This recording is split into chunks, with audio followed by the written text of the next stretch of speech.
Bonjour, alors dans cette vidéo, je vais vous faire une démonstration d'un maquillage pour hommes. Dans un maquillage sur homme, l'essentiel est la modération. Et il est aussi important de porter une attention particulière au teint.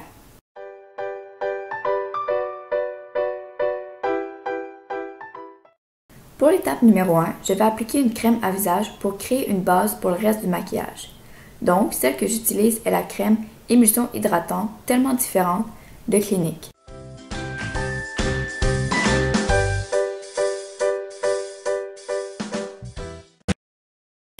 Ensuite, je vais mettre une crème pour yeux afin d'atténuer l'apparence des poches sous les yeux.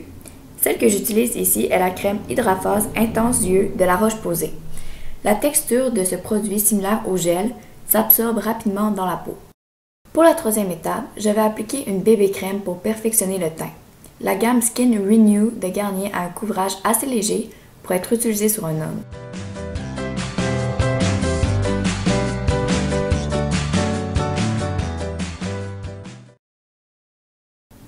Étape très importante, le correcteur.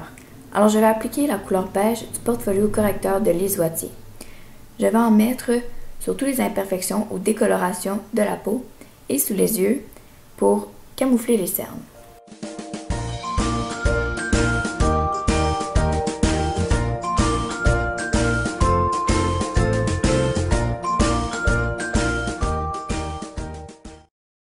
Ensuite, je vais mettre une poudre pressée pour matifier la peau, de la marque CoverGirl.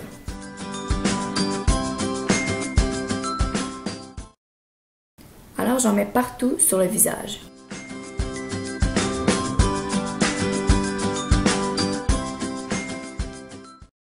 Maintenant, je vais utiliser un illuminateur pour apporter de la couleur au visage. Alors celui que j'utilise est la couleur Lilas du Portfolio Correcteur de Lise Wattier. J'en applique sur le dessus du nez, en dessous et au-dessus des lèvres, au centre du front, au-dessous et en dessus des sourcils, et finalement dans le coin interne de l'œil. Bref, je vais en mettre partout où est-ce qu'il y a normalement de la lumière.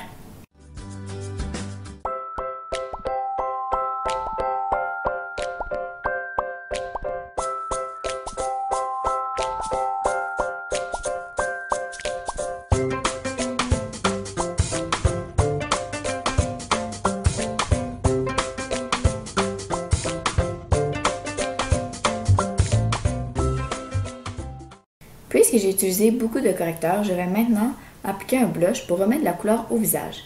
Pour un homme, j'aime bien le fard à joues Silky Touch Blush de Essence dans la couleur Sweetheart parce que la couleur est très discrète.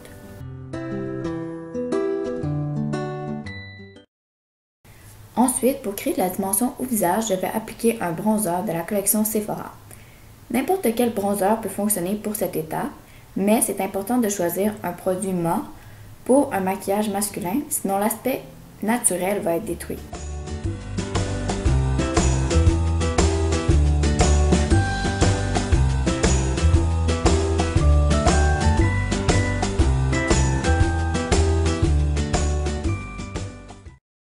Pour la dernière étape, je vais aller définir les sourcils à l'aide d'un crayon prévu à cet effet. Mes préférés sont ceux de la gamme Eyebrow Designer de Essence. Si la personne sur laquelle vous effectuez le maquillage a des sourcils rebelles, vous pouvez les fixer avec un mascara transparent.